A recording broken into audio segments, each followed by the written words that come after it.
This is Dave Meltzer with Entrepreneurs, the Playbook. And I love when I have a pure breed entrepreneur, Sophia Amoruso. She is the founding and general partner at Trust Fund and the founder of Business Class. Welcome to the Playbook, Sophia. Hi, David. Thanks for having me. I'm so happy to have you here. Every time I watch you, every time I talk to you, there's always something bigger and better. And that's how I know when I talk about the purity of an entrepreneur, someone that energetically and genetically inherited the sickness that I have and can create abundance with it. For you, when did you realize that you do have that inherent genetic and energetic inheritance of you must be what you can be and you must make impact by utilizing what you can be?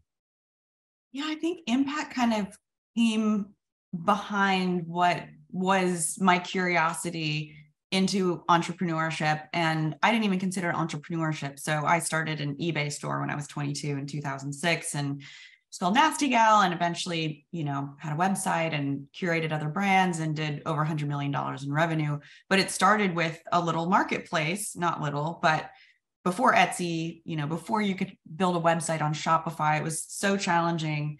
I was just going down kind of like the rabbit hole, I guess, of one foot in front of the other, solving problems. Oh, wow, if I take a photo better, I write a description better, it was a typical eBay store, but I absolutely loved learning what worked, what didn't, reverse engineering what my competitors were doing it differently, seeing what my customers responded to, testing and trying things. And for me, being in a workplace environment, one, I'm just not manageable. I'm a very angsty person and I cannot be assigned things. I have to generate my own assignments. Otherwise, I literally have no ideas. If someone tells me to write a book, I just can't write a book, Not Thank God for ChatGPT. I have to have a book in me. I have to have something in me.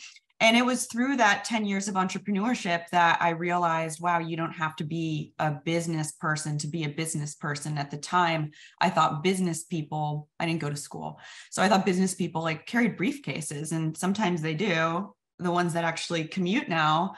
But it turns out that this generation and the generations coming up, everybody's an entrepreneur. And when I saw that, I was like, okay, I'm going to tell my story. And I wrote Girl Boss in 2014, which was a New York Times bestseller. And that was the thing that really made me realize I can make an impact by showing other people that someone who doesn't have a pedigree, maybe I've just engineered my own over the years, but I don't at all. I'm a dropout from Sacramento. Can share with the world that starting a business is very possible for anybody with a computer and an internet connection. And, there is a distinguishment between academia and intelligence. And more today, I see that I come from a highly academic family, one that was bred to be doctor, lawyers, or failures. So when I graduated law school and wanted to be an entrepreneur and sell the internet in 1992, my mom almost had a heart attack, or at least she pretended to have one to guilt me into being a real lawyer, but it didn't work. But beyond, that expectation, I still think that people put a stigma on academics that have very little to do with intelligence and business acumen. And you've done so many different things to empower entrepreneurs, to empower women entrepreneurs, people of color, minorities, all types of different shapes and sizes of entrepreneurs, to stray away by illuminating the fact that you're not an academic, but you are hyper intelligent. And intelligence to me incorporates three things. One is intellect. Now that's different than being an academic. Intuition and inspiration.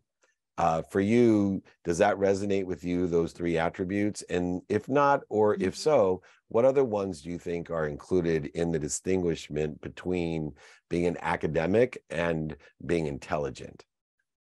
Yeah, I think being academic is, I wish I went to college. Because college gives you a network and it teaches you how to think. It teaches you how to think through problems in a structured way, solve problems, present things, that stuff that I had to learn once my business was already really large. So I envy folks who go to Stanford, and I still have this chip on my shoulder. Me too. College. I never went to college. This eBay store worked out when I was 22. But I also know that theory And knowing things is only one part of the equation. And there's so many people who know what they need to do, or told what they need to do, or even have an idea, or understand business and finance in ways I never will, but they just navel gaze. It's so easy to just grind to a halt and consider, what should I do? How should I do it? And academia doesn't matter. Intellect doesn't even matter if you're not taking action. I actually have this regrettable tattoo that I missed a flight. It was $80 in Miami. I ditched the, what's it called? Conference, whatever. It was on a boat. The one on the boat. I was like, oh my God, get me off this boat. Summit. It was on a boat. Yeah. Oh, I was like, I left before it left port. And it says words tend to be inadequate. And I very much just believe that the difference between the people who are doing what you want to be doing and you is that they're just doing it. And whether they're an expert or not, you can make yourself an expert. And that's what I've done, one foot in front of the other, like scavenging for vintage. I've scavenged for information, and anything can be, not anything, so many things can be reverse engineered if you're curious enough, and we'll dig deep to figure out how other people do things. One of the things we share is I was blessed with early success in my early 20s as well, and ended up making a tremendous amount of money. And I used to tell people something that I think you believe as well, or at least tell people that, nobody's given me anything. I made it happen. And one of the things is, I'm a lot older now, I look back and I said, I wish I would have realized that just because nothing was handed to me and I had to figure things out myself, I should have still been asking for help. As you look back on your early success and having a chip on our shoulders like we do, and although I did go to college and graduate school and business school, rejected by Stanford every time, so I have a Stanford chip on my shoulder, at least when it comes to academia. I wish I could have somehow reconciled my desire to do it on my own and to be able to say I did it on my own with the powerful nature of asking for help. And now you sit in the situation with business class and trust fund. You're the one giving the help. And there's probably people like you and I out there going, well, they're not going to help me. I don't need to ask for help. I'm just going to do it myself. How did that interplay within your success? And would you do something differently when it comes to the humility of asking for help? Asking for help. Yeah. I've always been really humble about asking for help. I'm now better than me. I've done a lot of value extraction, and now I want to give that value back. And even today, it's like, I just started a venture fund. I've invested over $1 million of my own dollars as an angel investor into some amazing startups, but operating a fund is different. And there are so many amazing people out there, solo GPs, who have paved the way for me. And I'm on text with them all day and they're like, sorry, I'm in a meeting. Like, I'm shameless about asking for advice. But I also have a network. So I'm shameless about asking for advice.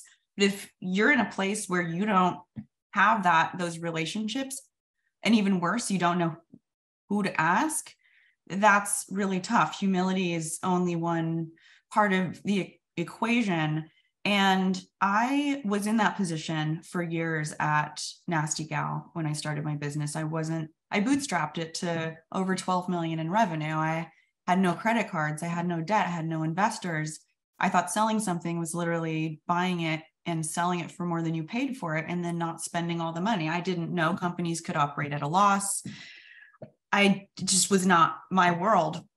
And I wound up raising $50 million, and I owned 80% of the business. So I controlled the board. I had 2 seats. My lead investor had 1, and that was it. And the board never got bigger after that. And I've heard boards can be a nightmare, board dynamics and people with conflicting interests. But there's also more voices around the table. So even if you don't necessarily agree with them, you have more data to parse through from people who sit on other boards or have worked with companies like yours. So at Nasty Gal, I didn't have an advisory board. I had 1 board member, and I really regret not having cultivated my relationships in a slightly more formal way and inviting people and giving them equity or incentivizing them in some way to have skin in the game, to help me and be aligned with me as advisors in ways that an investor may not necessarily be. Yeah, it's a great lesson, as we find more and more times. Now you have your own fund, and with a $5 million target in that fund specifically to help entrepreneurs with check sizes, I think from 50 to 150. Are there a certain type of entrepreneur? I'm a big investor in the jockey. I just don't have faith in that people actually can tell the future and know what their business is going to evolve to. But I know someone like you, I would invest in, because you're going to figure it out. And that figuring out is a great value to me, to put my money behind a great jockey that I don't care what the horse looks like today. They're going to whip the horse into shape and win races for me. What are you looking for in the entrepreneur with the new fund that you just launched with Trust Fund? Yeah, I mean, I guess I'm creating a pedigree out of the, adopted horse who had mats in their fur or whatever. That's kind of all any of us can do, is try to pedigree ourselves beyond whatever we were handed. Trust Fund, was set to be a $5 million venture fund. And I did something called a community raise. So I'm allowing anybody to apply who's an accredited investor to write checks between 2 and 20K, which typically very few people are invited to venture funds, largely because you can't traditionally have more than 99 limited partners or investors, people who invest in your fund so you can invest in other companies. There's a vehicle called a 506C election that allows me to solicit in public, one, talk about it while I'm raising, and two, have, in addition to something called a parallel fund, over 2,000 LPs. I was planning to raise $5 million. I got $5.5 million in applications for checks between 2 and 20K over less than a week after announcing this in TechCrunch. I had already raised 1.3 from Mark Andreessen and Paris Hilton, and some great, really smart Ev Williams, who founded Twitter. So now I've got 3 and some change left to raise of a $10 million fund. And your question? Yeah, that's what type of entrepreneur? Yeah. You're going to have $10 million in short order. So with that $10 million, what are you looking for in your jockeys, the one that you're willing to invest in? I'm not looking for, in terms of who I invest in, I'm not looking for diamonds in the rough. I get a lot of decks. I see a lot of people are cold emailing me and DMing me. We have an application on the Trust Fund website where you can apply, and I look at everything, and I do reach out to people directly.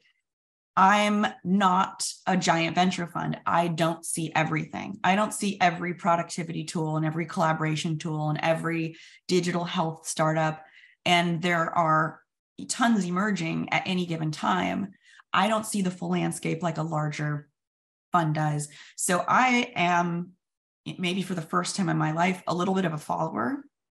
I'm looking for entrepreneurs who largely, not completely, not always, largely are either, adjacent to or aligned with somebody that I know. It could be an angel investor. It could be another entrepreneur. In network is helpful because there's a sense of validation, because otherwise I'm investing in complete strangers. But that's not necessarily the case. I have enough risk in being a community college dropout. So I think I'm over-indexed in the intellect, but not academic category. So I actually look, not always, but it's nice when someone does have a really great education. They're well networked. They know how to think. They're not going to be feeling their way around in the dark the same way that I did. Hopefully, I'm able to provide some light to any founder who either joins business class, my digital entrepreneurship program, or Trust Fund, so that they're not feeling their way around in the dark. And we all are to a certain extent. But anyone who's got, a little crack of light already before, I get in there to check out their business is helpful. And then hopefully I can crack the door open even more and shine a light on all the gnarly stuff that comes with building a company. There's a lot of gnarly stuff, especially in a lot of dummy tax, no matter who you are, whether you're the founder of Netflix or Twitch or Twitter, it doesn't matter. We've all paid it, and share it with others so they don't have to pay it, which is what you do with business class and with over 1,500 entrepreneurs around the world, just sharing your experience in dummy tech and bringing in other people as well. With that, I think it's a 10-week digital course that you provide for people. Yeah, it's a 10-week digital course. We're going to experiment with taking Evergreen where anyone can join anytime. But I started business class in late 2020 during the pandemic, really isn't in an effort to harvest everything that I've learned. Like, I'm benefiting from it, but I also think other people can benefit from it. And if it's going to be that painful, I might as well make use of it because that makes it feel a little bit less painful. So I created a super comprehensive entrepreneurship course, largely for bootstrap founders. And they can be, excuse me, and they can be a brow artist, they can be a designer, they can be someone who has a startup or is building technology. It runs the gamut, but they either have an idea or they have a few ideas and they want to validate, or they have a business. And for all of them, we start with validating their business, even if it's in business, because that's something we should always be doing and always talking to our customers. And from there, it takes them through everything from legal and LLCs and C Corps and S Corps and trademarks and, the USPTO and through like branding, marketing, paid, earned, owned, leadership, the full gamut of starting a business and also auditing your existing business. And it's called business class, but it's a double entendre, and and I love naming things. It's aviation themed, not just aviation business class, got it, but Pan Am 1960s flight attendant, like vintage vibes. And I'm teaching over 8 hours of entrepreneurship on video, wearing a Pan Am flight attendant costume. And each of the modules is called a flight, and the lessons are called legs. And in the course of the 10-week program, which we will be launching again this spring before we maybe flip it to Evergreen, are called the break weeks are called layovers. It's like endless puns. It's just so much fun. It makes learning about entrepreneurship really fun. Which we need. And I will tell you, after speaking with you, I want to continue to invest in cloning, because if I can clone you, I'll make billions of dollars in my life. We need more entrepreneurs like you. I want to end up is, as I listen to you, watch you, and have 3 daughters myself, 23, 21, and 18, all entrepreneurial, I think to myself, my biggest challenge is with equity and inclusion. One of the most frustrating things in my career, especially now as a father of mature women, is that less than 3% of our capital is going to women and people of color. And 73% of Americans are women and people of color. And yet you have a better chance if you go to Stanford of getting funded than if you are a woman or a person of color, despite the fact, believe it or not, that economically, and the data is proven now, we've been studying long enough, that you have a better chance of making money by investing in a woman or a person of color than a person that graduated from Stanford. I know people wouldn't believe that, but go check the data. For you, how important is it to provide opportunity and capital to women and people of color? It's really important. And by nature of my having shared my story, there's kind of a natural pull marketing, I guess, instead of push marketing, that women follow me. I've invested in a lot of women, but I've also invested in a lot of men, and I plan on investing in men as well, because why not ride on the coattails of someone else's privilege? Nice. I love it. I'm an opportunist. Are you kidding me? Might as well take advantage of the first class customers too. And maybe women execute better, but there is a different kind of advantage that men have. I think, 12% of general partners at venture funds are women. So it's also about getting more women investors out there who understand, the nuances of being a woman, raising venture capital, understand, some of the businesses that women start, because I can't tell you how many times I've heard female entrepreneurs who are starting a business that is geared toward women, their investors say, let me show this to my wife, which, that's cool. They want to share it, but it's because they don't understand it and can't have conviction because they just don't relate. And that's something that I can do. I've written one check out of trust fund and I haven't announced it. Alexis Ohanian at 776 is leading their seed round. And the first thing this woman asked me when we hopped on a call after I invested was about becoming a mom. I'm not a mom, but what is it like?